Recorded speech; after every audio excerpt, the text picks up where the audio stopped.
6 sekundiga esialgsete tulemuste järgi. Mis seal viimase katse peal läksite ikkagi peaaegu 5 sekundisest kaotusest, olite 0,6 võidus.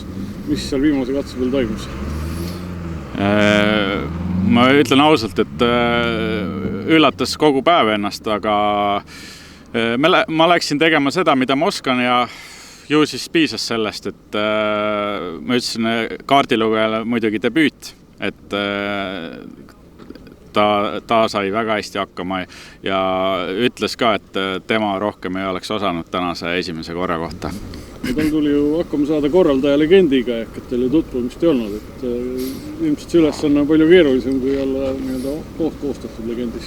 Ausalt, temal oli väga raske, minul oli väga raske, kui ma teen sportrallit kogu aeg sõidan ja selle kiire auto pealt siis tulla selle tänavarefi peale, mis on nii ebaühtlase pidamisega, et ma ütlen ausalt, et üllatus, aga suur kummardus, poisid sõidavad väga kiiresti siin rahvarallis.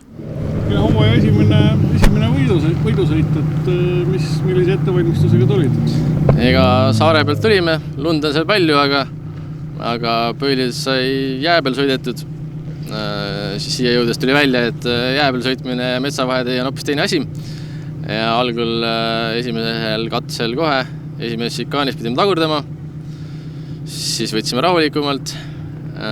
Teine katse tuli vist täitsa muredeta, siis esimene katse teine läbimine, uuesti tagurdasin järgmises sikaanis ja siis 4. katse oli jällegi puhas ja päeva siis viimased 4 katset, need meeldis palju rohkem, kuidagi looklevamad ja sujuvamad olid. Viimane katse nüüd sai vähe palju tagasi hoitud just, ma kardan, sest iseenda aega võitsime ainult 3 sekundit ja hetke katse kõige kiirem võitis 7 sekki meid, et peab lõpuni ootama. Esimene ralli, et milline oli ettevalmistus? Ega ettevalmistus oli põhimõtteliselt selline, et ega me väga trenni ei jõudnud teha. Et terve aeg oli nagu autoehitus, sellepärast, et me jõudsime 1 nädal enne võistlust, jõudsime auto kokku, nii et väga trenni ei jõudnud teha, et läksime niimoodi puusalt sõitma, ütleme niimoodi. Kuidas katsetelt esimene mulje oli, kui täna hommiku ralli peale hakkas?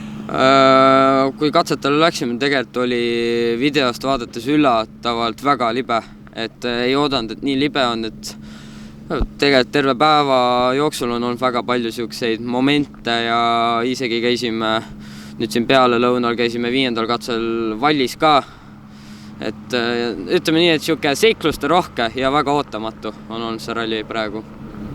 Kui ralli nagu üldiselt enda vaates kokku võtad, millega rahul, millega mitte nii väga? Rahul olen sellega, et meil on terve ralli tegelikult on see tempo, mida me oleme otsinud, et enamus aega, kui siin mingid karistused välja võtta, siis tegelikult on nagu hoog väga hea, mis on nagu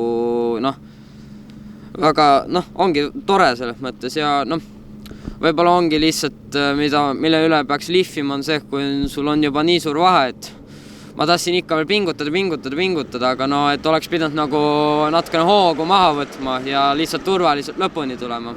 Hooaja esimene rahvaralli ja klassivõit, et räägi natuke see teekond võiduni läbi, kuidas see võit tuli?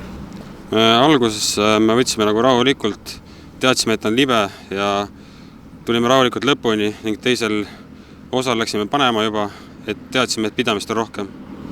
Kui vahelduvad need rajaolud olid, kui palju see tee nii-öelda üllatama pääses? Momente oli päris palju, et igal katsel oli mingi moment, et päris napikas, päris libe oli. Kui nagu sõidu üldiselt kokku võtad, millega rahul, võib-olla millega mitte nii väga? Ma arvan, et kiirusega võib rahul olla üldjoontes, et kiirus oli päris hea ja et võib-olla vigu eriti ei ole olnudki päris palju, nagu mille üle saaks kurta, et kõik oli nagu hästi. Kui aus olla, siis tegelikult mingit nagu suurt ettevalmistust ei olnud, ehk siis, et trenni ei jõudnud ja üldse nagu pole tegelikult see talv saanud palju trenni teha, et eelmine nädalavahetus käisime küll Aluksens rallil, et mingi nagu baas sealt oli talve osas, kuid kuna sõitsime piigiga, siis täna ikkagi oli pisut harjumatu sõita siis tavarehviga talvistel oludel. kui esimesed katsed olid läbi sõidetud ja mulje rajaoludest käes, et mis plaani tegid ja kuidas sõitma hakkasid? No tegelikult, kui me olime päeva sellise esimese poole ära teinud, siis juba tegelikult oli näha, et vahed on nagu suured, et on nii-öelda selline kindel sõit, et plaan oligi lihtsalt, et nii-öelda püsida seal, kus me päeva alguses olime. Raja kõrvalt me nägime päris vahelduvaid olusid, et kord oli kruus väljas, siis oli paksu lund, siis oli jääd. Keeruline seda rada niimoodi sõida veel lugeda oli? No tegelikult päris raske, et kui me just siin eelmine nädalavahetus käisimegi aluksnes Spiigiga sõitmas, et siis täna oli ikka väga harjumatu selle libedaga siin kohaneda. Et oli küll nagu selline tunne, et sõidaks nagu piima järgi kuhugile või siis, et piima viima. Aga et no ikkagi väga-väga raske oli, et selles mõttes vajas kindlasti kohanemist.